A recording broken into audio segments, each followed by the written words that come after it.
Hello my friends and welcome. Here is the result of the Russian failed attack attempt near to the Bakhmut city. They continue to use their Meat Wave tactics constantly. After Avdiivka, they tried to reach Chasiv Yar and they advanced towards Ivanovsk. So as for today, this assault vector was towards the village. Many of the Russian vehicles were ambushed together with infantry forces, but still they were able to get some of the ground. Not sure if they entered Ivanovsk, but the other military map source shows that Russia gained some of the ground with heavy losses, but still it's their tactics. They just waste lots of their resources for the territory gains, small territory gains. By the way, Ukraine was successful before in this place. A few days ago our guys managed to push Russians a little away, but today Russians advance from this side. So indeed there is the threat for the Chasiv Yar and nearby settlements. Russia is very close, but there is the river that might help Ukraine to withstand the Russian assaults for some time, probably until we obtain the military support, the main one from the United States of America. But I don't think that Russia is capable to perform those storms constantly because of the dramatic losses. They would have to waste all of their army to get to the border of the Donetsk Oblast based on their losses in Avdiivka. They lost there more than the Soviet army lost during the 10 years war in Afghanistan. Just imagine the scale of the losses. You know, I wasn't able to update the military map for quite a long time. The deep state military map showed that they had the DOS attack reaching 4 million requests for their website. Finally, they managed to cope with it and save their server, so it is important to maintain your online security. That is why I found a new tool for it. This video is sponsored by Aura. To protect the personal data, more and more people refer to Aura. So what does Aura mean? It is the online security platform which is available as a website and also as an application on your mobile device. It will monitor all of your personal data around the internet to warn you for the possible fraud activity with your data. You know, I have also the aviation channel, it's called Pilot Blog. I started to film there back in 2015, then I was working in Indonesia. I had filmed many of the videos, but one day I got the phishing mail and I hadn't got any kind of the message from the Google that the email is suspicious or the message itself is fraud. So I clicked the link and in a while my channel was completely lost for me. Scammers told me to send them 2 of the bitcoins and they would return the channel from me, but I refused to do so. Then I wrote to YouTube support on Twitter and finally my channel was returned, but without any videos. So basically I lost the vast part of my content that I filmed before. But what Aura does, it notifies you about the suspicious fraud emails that you might receive. Also suspicious calls, by the way. Couple of months ago I got threats from one of the number and I blocked it, but that function is automatic with Aura. You might think that Google may save your account, but actually it's not like that. Two-factor authentication is just useless against the modern-day software which hackers use. With Aura you may protect your personal information from reaching data brokers. Those are basically traders of the information and they would like to sell your personal info to someone who might use it for threats, for frauds or for blackmailing. For me it is very critical because it is my safety and the safety of my family. There are different subscription plans and you may also start the free trial just over here. For now I'm using this individual plan, but I'm planning to go to the family plan because I really need the parental control for my child. Also it has the child identity protection with SSN alerts. As a bonus you also have password manager, antivirus protection and installed VPN. My friends, and now please check out my personal link aura.com/Dennis. You may find it in the video description just below, where you may get this best security service available on the market. With my link you'll have 14 days free trial to check out the product, but believe me, you'll not be disappointed. I'm very happy to discover Aura because their product is really good and obviously I'll continue to use it. Indeed, we have the awesome sponsor for today's video. Alright, let's continue with our review. Russia continued to lose the air defense systems. Today they lost Strela 10 and Tor. This is the Tor air defense system and it led also to the Strela 10. So there are 2 systems in this field, Strela 10 and Tor. So this vehicle is indeed real, it's not a decoy or fake, as sometimes Russian propaganda says, and here you may see what happened to them. They were HIMARSed. Both of the systems, Strela 10 and Tor. Awesome job. The destruction of the Russian air defense systems gives the opportunity for our pilots to operate more or less safely near to the front lines, for example with the Sukhoi 24 tactical bombers, and they may launch the cruise missiles like Scalp or Storm Shadow. On this video we see the external fuel tanks, those are not the missiles. Sukhoi 24 is the largest bomber we have in our Air Force. Before Ukraine got even Tupolev 160, the best strategic bomber in the world so far. By the way, today Putin visited the Russian factory where those airplane strategic bombers are being produced. So here we see Putin, he even flown the airplane. Is he a pilot? Well, no. The entrance to the airplane is through the nose gear. I would like to retract it on the ground. Yes, here is the Russian President Putin. Some say that it's impossible to retract the landing gear on the ground, but no, you need to switch off the air-to-ground sensor. This bird is really beautiful and we had those in Ukrainian Air Force, but some of them were given back to Russia and some of them were just cut by Ukraine itself. It was the part of the deal with the United States of America, the country that promised us the security guarantees against some sort of the prick would start the war in Ukraine, but now we don't have even the military support from our allies. Yes, I will constantly say about that stuff, until we obtain that support. So Putin really flown inside the cockpit. There is one more behind this forward cockpit where are navigators and the flight engineer, but you see that captain for now is Putin. It is quite strange because he doesn't know how to fly the airplane and all of the procedures should be done with 2 crew members. So then you see Putin, Kim Jong-un flying their airplanes as a pilots.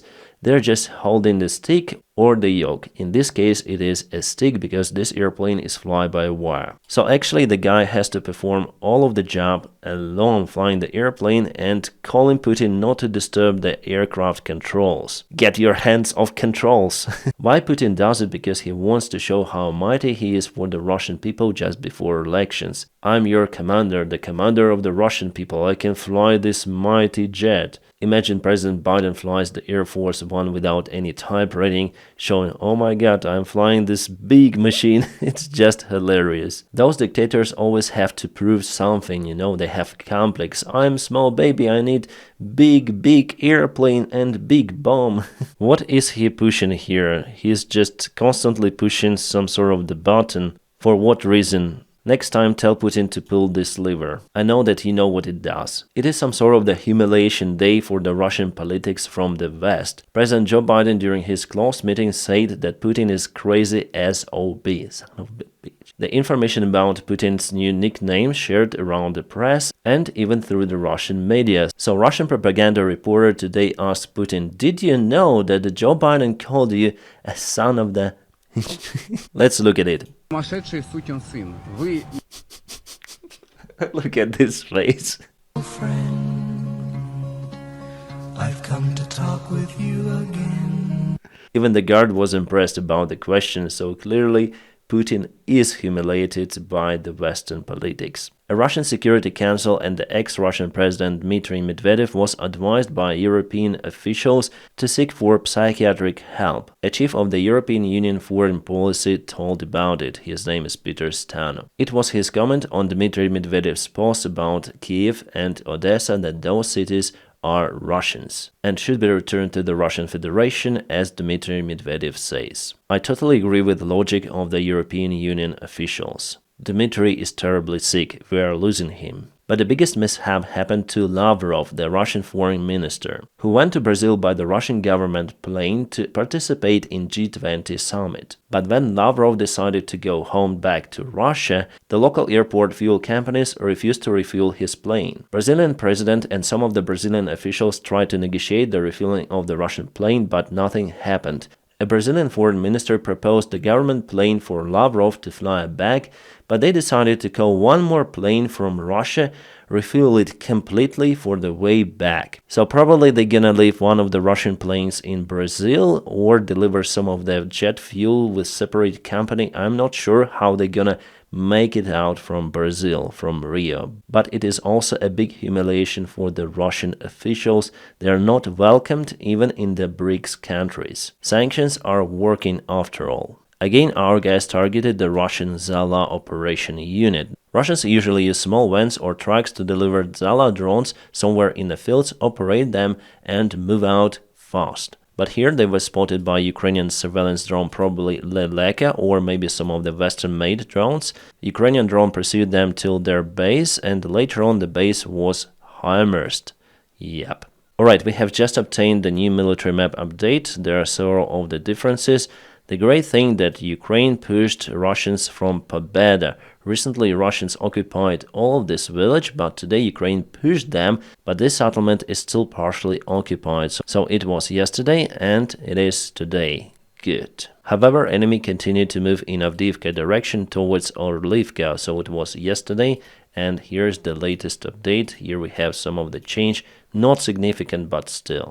And if we speak again about the Bakhmut direction, here I told you already that Russia lost many of the vehicles, but still they were able to get the ground. So it was yesterday, and unfortunately it is today, they entered Ivanivsk. Our soldiers say that they are going and going like zombies. First are lying down, then the second are going, and so on. So it's the Meat Wave's tactics. The first street of Ivanivsk is confirmed to be occupied by the Russian forces. Many losses for the enemy confirmed, but we are in lack of the cluster munition. That would help a lot. And we also see the big Russian advancement towards Siverness. So it was yesterday and it is today.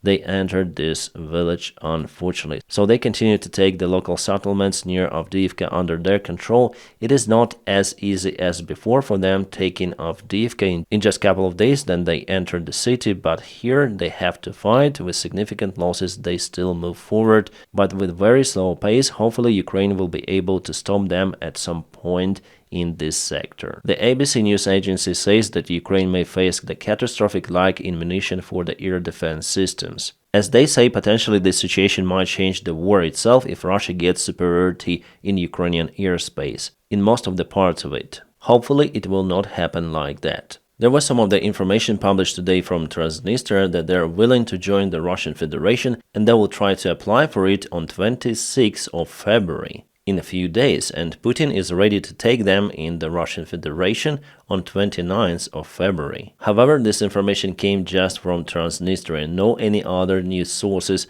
shared it. After some time, the Ukrainian intelligence said that this information probably is not real. At least they say that they cannot prove it. Absolutely great news from some of our allies. United Kingdom, for example, will supply Ukraine with brimstone anti-tank missiles. 200 more of those will be sent to Ukraine. Also, Bundestag, the German parliament, voted to deliver the long-range missiles to Ukraine. Now it's up to Scholz to validate this bill or not. Do you think he has the balls to do it? I hope. The German parliament even stated that those missiles could be used to target the Russian infrastructure outside Ukrainian territory, which is awesome. The same message, by the way, we got from the United States. And if the new military support will be approved from the United States, we're gonna receive ATACMS missiles with longer range and with much interesting warhead. Also, I forgot to tell you a couple of days ago that Sweden will support Ukraine with a record military help package. The country will allocate $680 million. For Sweden, it is a lot. We have some positive move in Ukrainian-Polish relations. Polish officials finally declared their road as the part of the critical infrastructure. Quite logical. That is why they want to open them for humanitarian and military support of Ukraine. So indeed, they admitted that those protesters, so-called protesters, were blocking the military and humanitarian cargo for Ukraine. Now we have the chance that Poland will do something about it. But still Tusk says that Ukrainian grain will be blocked. At the same time, Poland is not blocking the Russian grain. I think they should learn from Latvian government, which blocked all of the import of agriculture products from the Russian Federation. This process is still slow and will be fully implemented by July 1st, 2025. But the main decision has already been taken. Alright, we have the confirmation that F-16s will be delivered to Ukraine during this summer time.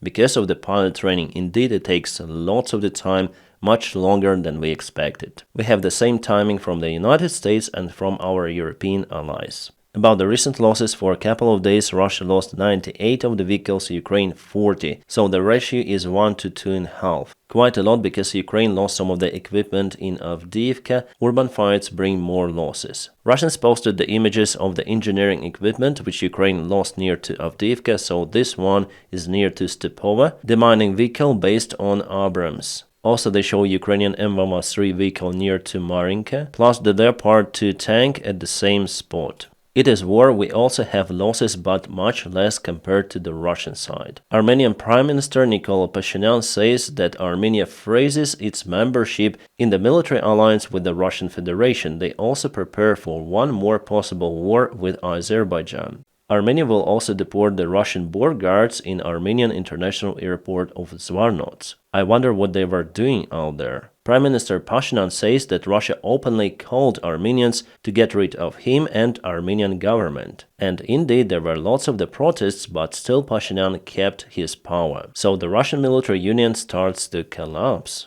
My prediction that finally there will be Belarus and Russia, that's it. About the possible supplyment of the Iranian ballistic missiles to the Russian army, well, the United States intelligence and the Ukrainian intelligence says that they don't have the proofs for that. This information was shared in major media sources. They even say about the number 400 of the rockets. But as you can see, no proofs from United States or Ukraine. Could be good news. Turkey is testing its 5th generation of the fighter jet. It's called Khan. Looks great as the most of the 5th generation jets. And Ukraine is also looking to get those airplanes into its air force by 2028. I need to Google the characteristics, but still I think that F-35 is the best seller. It is much better than everything else on the market. Couple of words about Navalny. His mother is still unable to get the body of the son. She was able to see the body today, but the Russian police say to her that she should bury her son secretly. Instead, she says that the funeral will be open and everyone is welcome to say goodbye to her son. Putin is so scared of Navalny even after his death. He's scared of the dead body of Navalny, indeed. He afraid that many people, like thousands, may come to the funeral, showing more support for dead Navalny than for Putin. So it's the circus now. They now blackmail the mother with the body of her dead son. What else can you say about the Russian regime? Tucker Carlson says that Putin is Christian and Russia itself is a Christian country. What is he talking about? Just look at the facts. My friends, please don't forget to press your huge like to this video. By doing so, you help me a lot. And also, please don't forget to check my personal link in the video description just below, where you may get the Aura security service to secure your identity on internet. It is very important for your data protection. My friends, I wish you all a peaceful sky wherever you are and have a great time.